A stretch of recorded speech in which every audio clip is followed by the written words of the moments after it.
Yeah, I don't know about a fake channel, I think that name's fake. Eric Estrada. You're not real, are you? Tell the truth, you're not real. I don't believe you're real, Eric.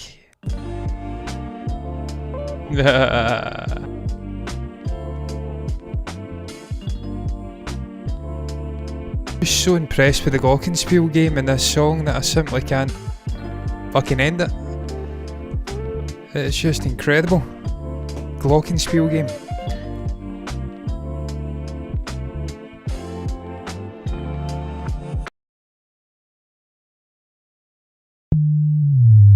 All good things must come to an end, though, sadly, so the Glockenspiel has had to go. And it pains me physically to say it, but it does.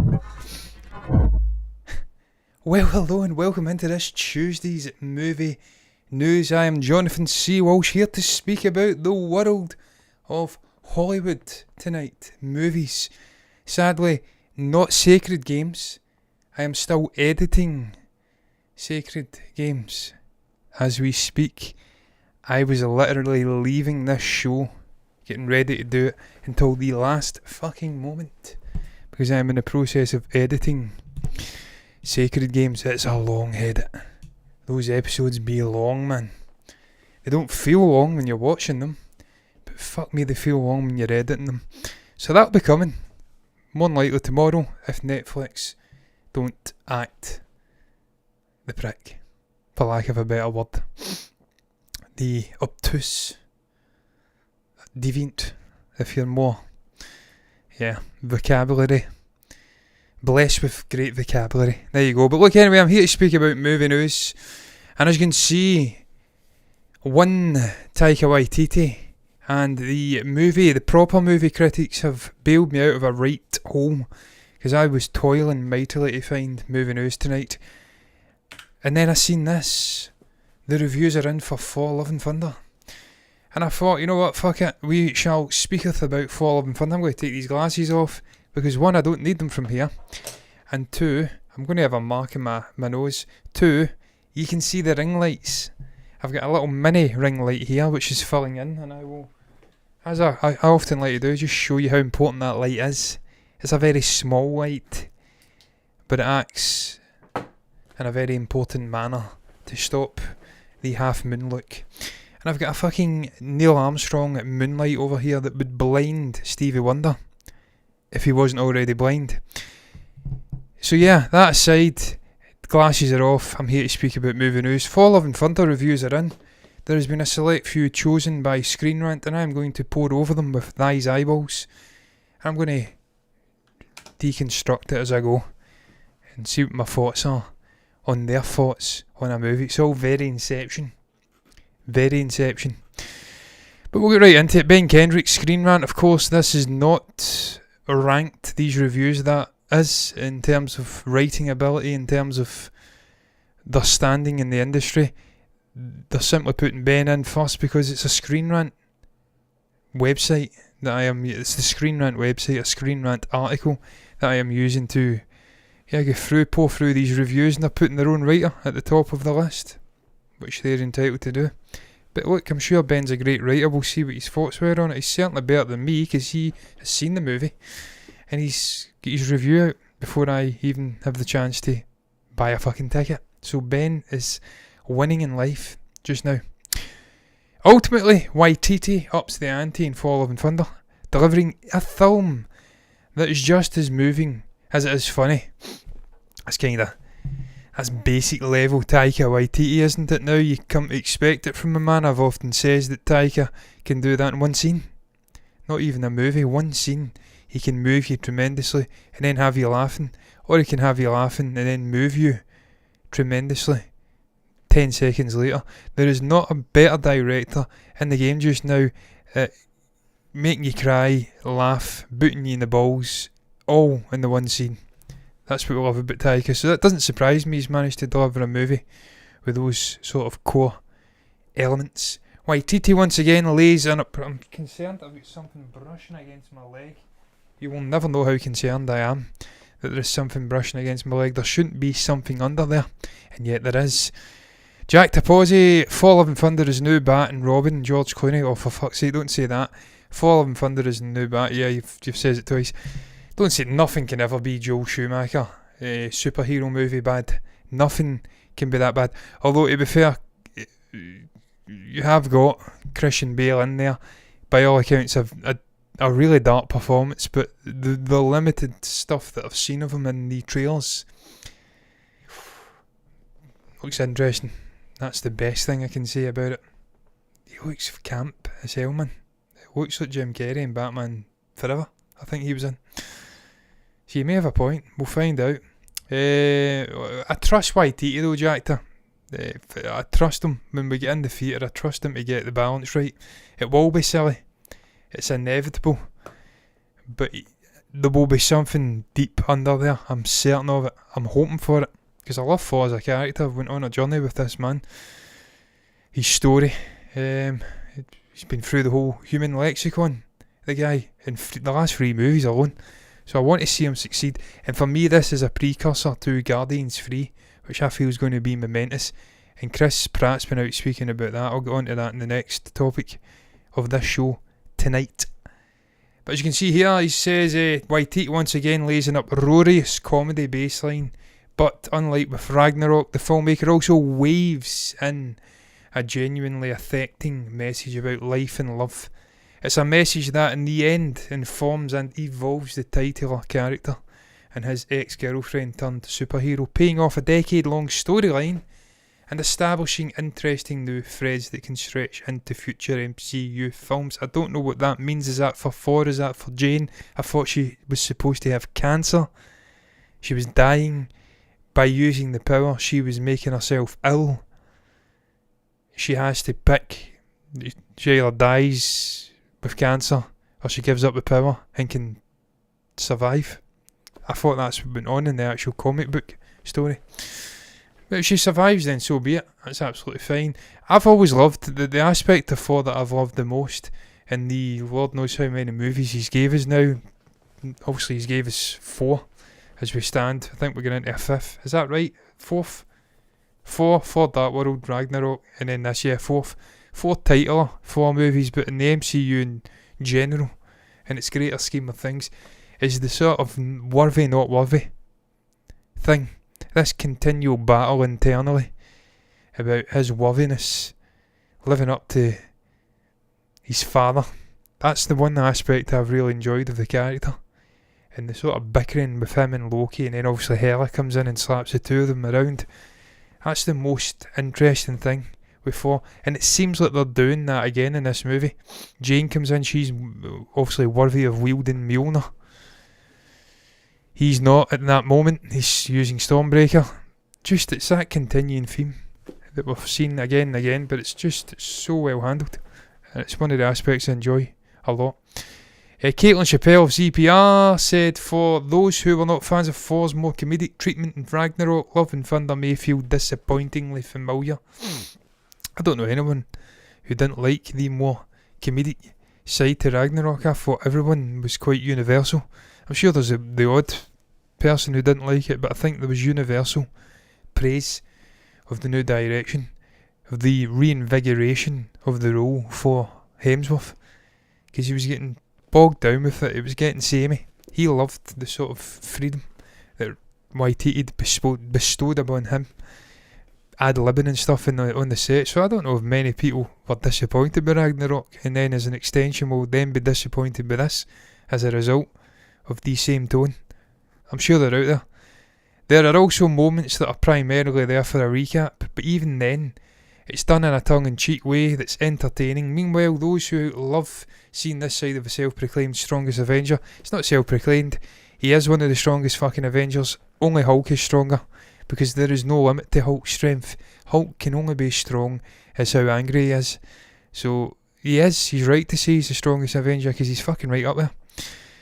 They'll not be disappointed though. Thor Love and Thunder lives up to its name and sets the stage for an exciting future for this corner of the Marvel Cinematic Universe. I want to see this guy working with the Guardians as well though. They're in the movie. I want to see that relationship. I want to see those ragtag broken group of people repairing Thor and making him worthy of coming up against Gorr the God Butcher. That's another aspect. Despite all his hubris and self-love and the sort of masturbatory stuff that comes out his mouth at times, he is a man who's broken. He's broken, as we all are, on some level. That's why he was perfect for Guardians. He fits right in there, because they're all broken, they're all dysfunctional. He's dysfunctional as well. He's probably the most functional out of him and Loki, but he's every bit as dysfunctional as Loki. He really is. He's just a little bit more functional, and that makes him better. But there's fuck all in it. Anyway, Therese Laxon from Collider said this, to say Collider. Collider. With Love and Thunder, Waititi fully leans into his brand, having co-written the screenplay with Jennifer Caton. That's a weird fucking way of spelling Caton. Robinson. His DNA is all over his film. This film, I should say. Eccentric and funny, with touches of slapstick and a heavy dose of heart and some melancholy. It's a familiar formula when it comes to Waititi's work. It really is. It's what I was looking forward to seeing in this the most. When you take the Love and Thunder thing, the cancer stuff, the tragedy within Jane, this romance, the broken Thor who has to rebuild himself.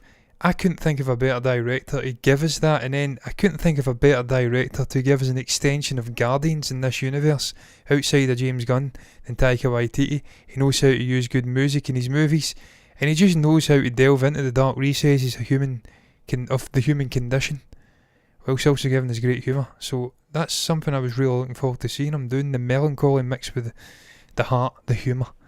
Really looking forward to this movie, I really am. But anyway, she continues, it's a familiar formula when it comes to Waititi's what it says that, but it's not one that has lost its charm. Many of the shots in the film look directly plucked from comic book pages, with drastic shadows, dramatic colours and sweeping landscapes. There's no mistaking what kind of movie you're watching. It's bizarre and bombastic, which doubles down the best of what a movie based on a comic book, based on what the fuck is this person writing here. It's too late for this. My brain ain't cut out for it. I spoke about Inception at the start. This is another level. We're going to try this again, Therese, and hopefully this time we're successful. Which doubles down the best of what a movie based on a comic based on Norse mythology could be. That's horrific English. Fling a comma in there somewhere, please. Please. Maybe fucking do something, because that hurt my brain trying to read it. But yeah, what says that as well, man. And less fancy English, of course, from me. I mean, I can use fancy words. I can write up there with the best of them. I was always very studious and gifted for English, despite the fact half the world probably doesn't understand me, and I do have a propensity for swearing as well. But it's one of the things I said. One of the best things about a Waititi movie, and Ragnarok in particular, is the colourfulness. And even Jojo Rabbit, the melancholy within that, the Holocaust, the sort of disturbing nature of Nazism. But then you've got these colourful buildings, there's a word I'm looking for, I'm grasping for it, but I can't find it just now. Oxymoronic nature of it, the darkness but the colour. That's what Waititi does so well for me. But anyway, I'll do a couple of more reviews. I am not reading that one, it is way too fucking long. And then I'm going to move on. I'm going to move on to the next topic. Lee Greenblatt. Incidentally, these names are far too normal. I've become accustomed to movie critique names being batshit crazy.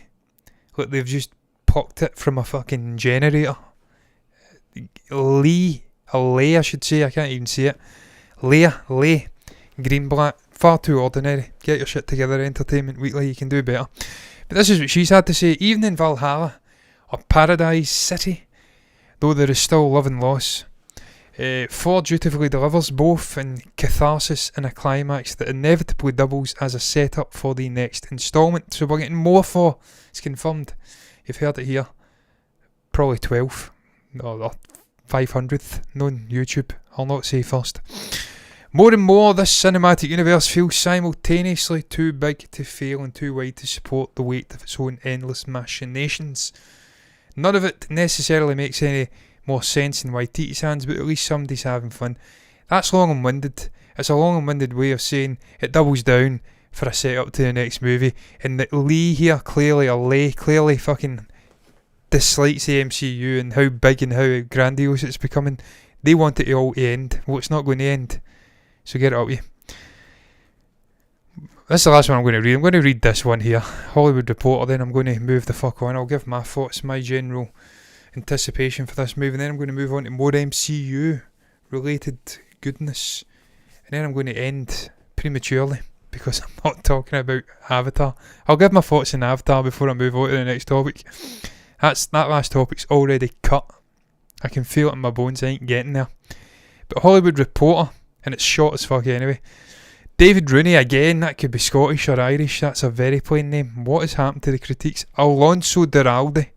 There you go, there's the kind of names we're talking about. David Ehrlich.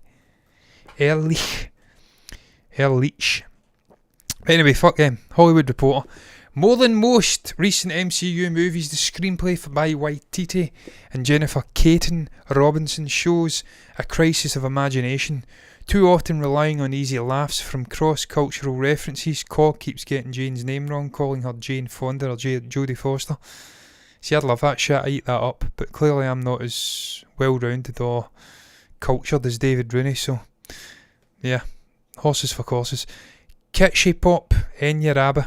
Rather than doing anything interesting with the characters or building real gravity in their situation, even the inclusion of queer characters, Valkyrie pines for the love of her lost warrior sister. Cog reveals that his species mates with other males to make baby rock monsters. What's wrong with that? Seems more like pandering representation than anything vitally grounded in the storytelling. Well, look, man, you can't really, and we're getting the intro again, you can't really do that kind of representation without pandering in a Thor movie, because Thor himself, we know, is most definitely heterosexual. He has a thing for Jane, we're exploring that. So the side sort of plot love elements in this movie will almost certainly feel tacked on and as if they're pandering, when in reality it's down to limitations of what you can do in a 2.5 hour, 2 hour movie, however long the running time is for Love and Thunder. I don't think it's a fault of Waititi or the other writer, it's just trying to prioritise things in a Thor movie, and that's Thor, he's priority. So it's all mythology. We're laying foundations down here. We now know that Cog's race are homosexual, and that's how they reproduce. We already had an inkling that Valkyrie was sort of that persuasion in terms of sexuality, but it's always nice to add these little elements, and then we can then build on that in a TV show with Valkyrie. We can give her a TV show, and we can give her all the time in the world to expand out in that. For Love and Thunder's not the place for that. But I think primarily I'm uplifted by those reviews, even though I have said time and again that I don't really give two fucks what the critics say. They never really influence me. I go into a theatre and I give my thoughts on the movie, and I take away my thoughts, I should say, on the movie. I don't really care about what the critics say, not really, because they almost certainly have an ulterior motive at times, straight out the theatre of a premiere with their thoughts, and it's almost always going more towards trying to get access to the next big premiere, and then they're not going to be completely brutal in their assessment, if you like. Well, that last one was actually pretty fucking nuanced and balanced, it went for it. But I'm uplifted by the fact that in the main they're pretty positive. They seem to be echoing much of the things I was looking for in this movie. Waititi doing what Waititi does best, balancing humour, balancing melancholy, balancing sort of human stuff. It's got heart, it's uproariously funny. That's what I want to hear from Thor Love and Thunder as an absolute base level, but we need so much more, and I'm sincerely hoping, and not at all concerned, that there's no mention of Christian Bale in any of those fucking reviews, incidentally, because he is the villain in this movie. I'm sincerely hoping Christian Bale is very, very good as God the God Butcher, because I love the man tremendously, and he's an incredible actor, so we want to see him do well at all times. Look at the sunburn on my neck, my fucking God. Absolutely shocking. Look at that. Wow. That's crazy. It's turned a different colour when I touch it. The dangers of a Scottish summer. It doesn't feel warm, but it's just that you don't get the heat. You don't get the good parts of summer, but you get the bad parts. That's Scotland summed up in one sentence. You don't get the good, but you get the bad. And it's character building. So fuck everywhere else. Chris Pratt, he's been out speaking about Guardians of the Galaxy Volume 3, but you know what, before we do that, we'll briefly speak about this, just briefly. James Cameron's been getting candid on Avatar 2 and its potential success, or lack thereof, at the box office. I'm going to very briefly touch on this and give my thoughts, then I'm going to move onwards. This is what he had to say in short. He had this to say: if we did 20% or 30% less because the market simply doesn't exist anymore, that would be bad. Well, 20% or 30% less of $3 billion, James, isn't fucking bad, mate. That's nonsense. It is not bad. It cannot be bad. It's still $2 billion. What the fuck are you talking about, James? And that is really basic fag packet mathematics there. 20 to 30% of 3 billion is in the ballpark of 2 billion, I'm sure it is. That would be unbelievable for a sequel. Let alone a sequel which, as he gets into here, has lost an impact in pop culture. That's just fucking reality. But he's calling people who say that trolls. Well, I mean, I'm not a troll, James. And I'm telling you for a fact, I can't remember any of the names of these characters. Not one. I know it's Navi, I know it's Pandora. I don't remember the fucking names, man. This is what I had to say. The trolls will have it that nobody gives a shit and they can't remember the characters' names or one damn thing that happened in the movie. Oh, I remember what happened in the movie, James, because I was a huge Ferngully fan growing up. And it was essentially a fucking rip-off, beat by beat, of Ferngully. So, yeah, I mean, I remember what happened in the movie, but that's not speaking volumes about the movie. The movie was really just an exploration of 3D and what can be done with 3D. It was a cinematic experience. As a movie, it was average, and that's why the Oscars ultimately shunned it for your ex-wife's movie, Hurt Locker. But hey ho, and I'm a fan of James Cameron, it has to be said. I'm not going after him. He doesn't give a fuck about me anyway. I'm a fucking non-entity compared to James Cameron, let's be honest. But yeah, they can't remember the names. Then they see the movie again and go, oh, okay, excuse me, let me just shut the F up right now. So I'm not worried about that.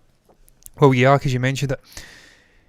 This movie will make money. It will absolutely make money. The sheer word of mouth alone will propel it to something. We'll go north of $1 billion by default. I don't know if the audience is still there to get it to 3 billion.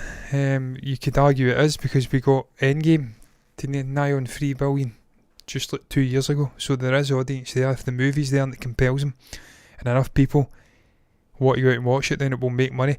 Yeah, in an unfortunate situation of Russia starting a war with the world though and cutting itself off, so that's a huge fucking population gone like that. And obviously China being really fickle, so they might pick on something and not actually release it, in which case you've lost another huge part of the population.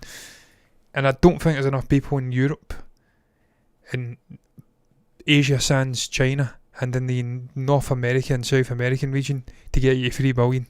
So you may have a point there, James. I don't know. I don't really care if it makes money or not, truth be told. I don't remember the names. I don't give a shit. I'm a troll. Chris Pratt, a movie I do care about.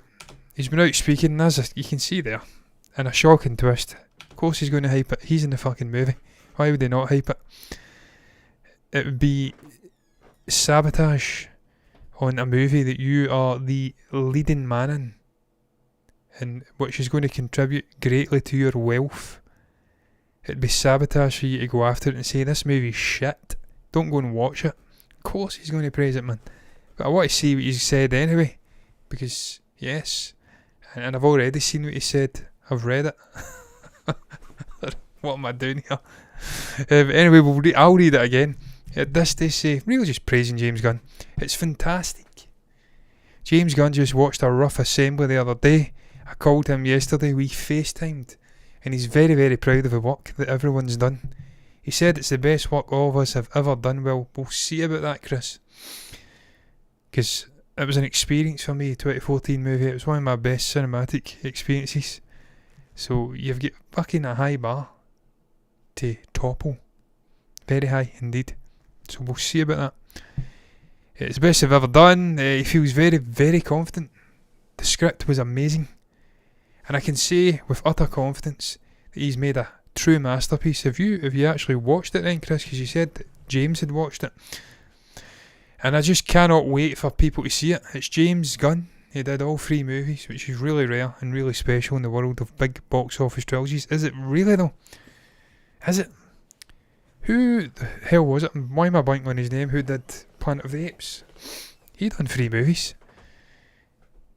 Peter Jackson done 3 movies. He done 6 movies. Is it really that rare? Bob Zemeckis has done 3. Try to think of other trilogies. We've lost King. Paul King out of Paddington, or that would have been another one. Damn you, Sony, and your Wonka movie. It's not really that rare, is it? When someone has created a story that's so intrinsically linked to him and what he's got going on internally, then it stands to reason he'll want to finish it. No one else could come in and do it. That's why after the whole tweet scandal, Disney brought him back, because even they realised no one else can finish this fucking story. We're going to have to bring this guy back. And they made a complete arse of it. It was a nonsense, as all cancel culture is a nonsense, because no one should be cancelled. Everyone has growth. We make mistakes. That's all part of being human. Depending on what you do, of course, you should be given an opportunity for redemption, unless you're Ezra Miller, in which case you can fuck off. But yeah, shocking twist. He's praising it. Look, I can believe that Chris Pratt is telling the truth here. I can believe that James Gunn is telling the truth when he says it's the best work he's seen them do. It's the best work he's done, because that's what should. Every director should be gunning for that in a trilogy. The best work shouldn't be done in the first or the second movie. It should be done in the climax, because that means you've told a good fucking story, a 3-act story over 3 movies. The best work should come at the end, the payoff. It's the payoff in everything you've been building to. The payoff in this ragtag group of dysfunctional people who've all got their own issues. Rocket's broken, he's almost like Wolverine in raccoon form. Drax has lost his family, but again, the character's done, really. You've killed Thanos off, so there's no payoff for him. Groot is Groot. Peter Quill's got tragedy, obviously Gamora, the whole fucking Thanos thing, being brought back from the dead. There's so much going on with the characters, and how they stick the landing. I don't know how they bring fucking Mantis into this, incidentally. Thor maybe in this movie as well, Lord knows. Lots going on here, lots to pay off with, because I think this is going to be the last one. I don't think we'll get another Guardians movie, not with James Gunn anyway, and not in this form, with this current group.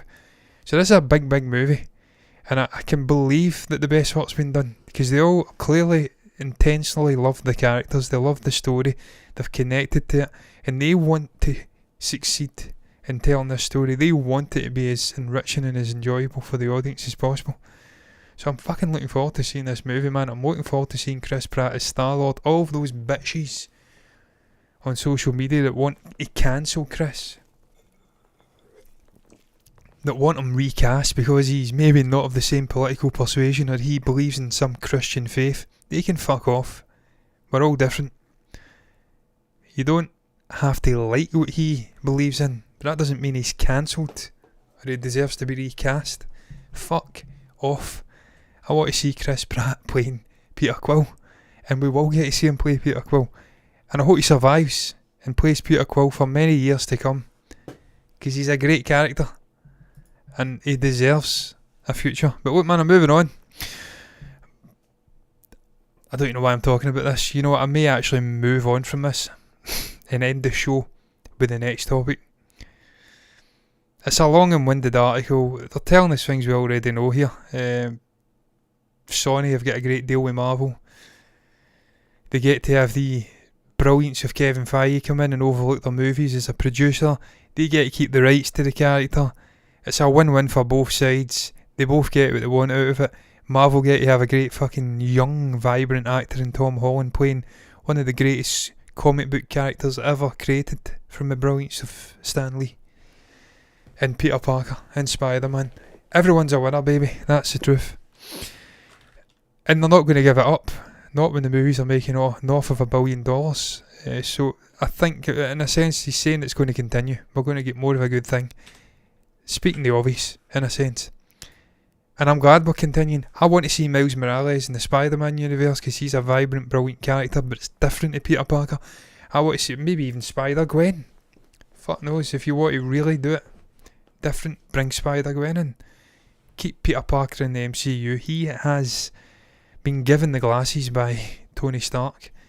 He is the heir apparent, potentially, to the leader of the Avengers. I want to see that character blossoming if Tom is willing to go there. And Lord knows we've got multiple fucking Peter Parkers now in this universe, so much potential.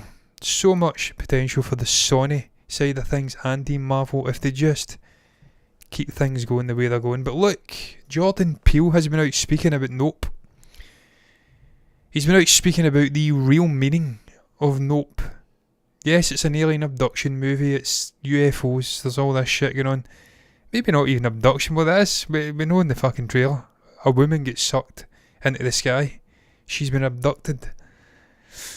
Yes, we know that's the general vibe. There's horses getting brought up as well. We've seen it in the poster. It was visually arresting. Who doesn't like to see a horse in the air with some bunting in the middle of the night, potentially in the Midwest of the United States of America? I know I do. But what I want to see is what we got in the previous two Jordan Peele movies of Us and of course Get Out, and that is a great undercurrent of thematics, a great hidden message, which is no longer hidden now because he's told us it. But I'd have got it anyway. I seem to be one of the few people on the planet who liked the ending of Us and loved the message he was telling.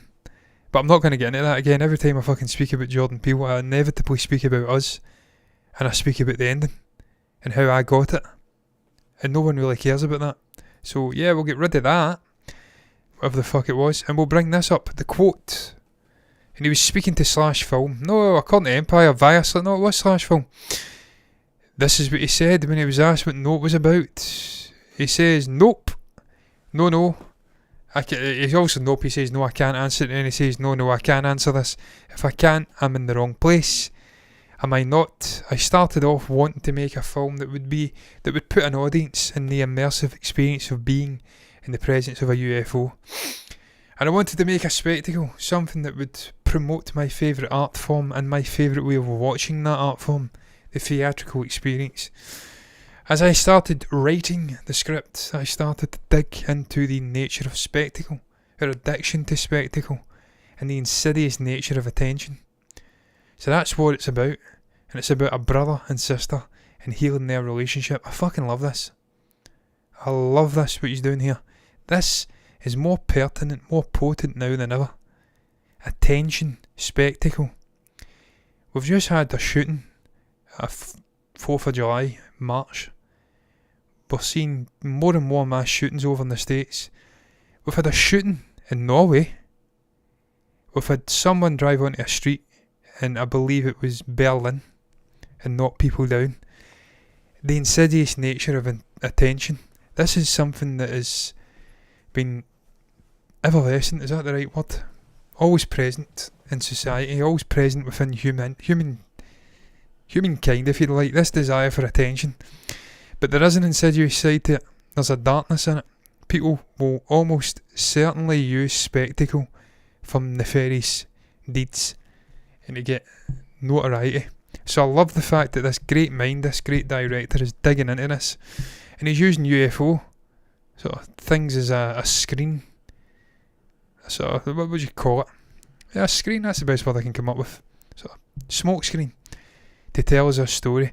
Because look, that's something that's out there as well. NASA and fucking all these organisations looking into UFOs now. They're telling us that it's a thing. They're aware of it. They're studying into it. So that's something that's present in pop culture. That's something that's at the forefront of a lot of minds, general public and scientific alike, if you like. Hello, Narif. I don't know when you came in. I don't know when you said hello, but hello. So I love the sort of the duology of this movie, the alien abduction side of it. and the deeper soul of the movie. And spectacle, because look, that's life now. Spectacle, TikTok, fucking 24-hour news cycles, the spectacle, they're always hunting for the next spectacle. And it doesn't matter what it is. It could be human tragedy, it could be the loss of multiple lives, it could be anything. And they will eat it up, man. They will devour it like a fucking vulture devours a corpse, and then they'll move right on to the next spectacle. So it's something that is a huge part of modern day life. And I love the fact this guy's delving into it, man. I cannot wait to see what he does with it. I think he's one of the best directors on the planet just now. Cannot fucking wait to see what he gives us. And you've got Daniel Kaluuya in there, Oscar winner. In fact, it's a brother and sister as well. Broken relationship, repairing it. There's 3 levels to it. No one does movies like this guy, man. The very few people do movies like this guy now. He's in a class of very, very few when it comes to filmmaking. And then he's speaking there as a sort of final thing to discuss. He's speaking about the art of going and watching, or the experience of going and watching the arts in the theatre. I'm with him. It's the best way to do it. Nothing beats sitting in a darkened hall, senses sort of muted, the outside muted, senses fucking alert to what you're watching in the movie. It makes you more receptive. I remember more of a movie when I see it in a theatre, and I cannot wait to go and watch this movie in that setting to see what he's gave us. I've seen the last 2 in the theatre, cannot fucking wait to see this one in the theatre. That's what it's all about, man. And that's why people are wrong when they say Marvel are dominating modern day cinema. They may be dominating it in terms of box office, but there's lots of fucking great filmmakers out there, lots of great stories getting told that ain't spandex or huge CGI. So go and fuck yourselves. But that's going to round it up. What's your thoughts on the topics I touched upon on the show tonight? What do you make of the Love and Thunder reviews that have come out and called it uproariously funny, that it has heart, that it's also full of melancholy? But then there's also Negative Nancy saying that it is, and apologies to Nancy out there if there's a Nancy watching. I'm not suggesting you're negative, but that's what I'm saying. Negative Nancy's. There's Negative Nancy saying that they don't quite get it right. What's your thoughts on the reviews, the early opinions coming out in this movie? What do you make about Chris Pratt praising James Gunn and his directing ability in the Guardians of the Galaxy Volume 3, which is coming up already, raw cuts put together with that movie? Won't be long till that's in the theatres as well. And obviously James Cameron coming out and speaking about fucking Avatar 2 and the box office trials and tribulations that movie's about to face in a couple of months. This chair, it's going to be the death of me, man. And finally, Nope. The hidden message in Nope. Spectacle. The insidious nature of attention. Just that word, insidious, I love it. Are you excited for Nope, man? Are you excited to see, like me, what Jordan Peele can give us in terms of storytelling, duology, superficial stuff with the alien shit, real deep dark stuff with all of the aforementioned, and then the brother and sister thing as well? Share your thoughts down below. If you've got anything to say at all, share as well. I can say that too. The comment section is the place to put it. You can also like the video if you've enjoyed it, subscribe to the channel, hit the bell icon on YouTube to get notifications straight to your eyeballs for future live shows like this. We do a whole array of stuff on YouTube, man. Reactions, long form, short form, reviews, the full shebang. Over on Twitch we just fucking do live shows, but if you've enjoyed it you can do the same over there. Hit the notifications, the follow button over there, and see us over there doing my thing, live and interactive if you wish to make it so. Regardless of what you do though, thank you for fucking watching me. I do appreciate it if you have watched me, and until the next time, I'm done. Bye bye.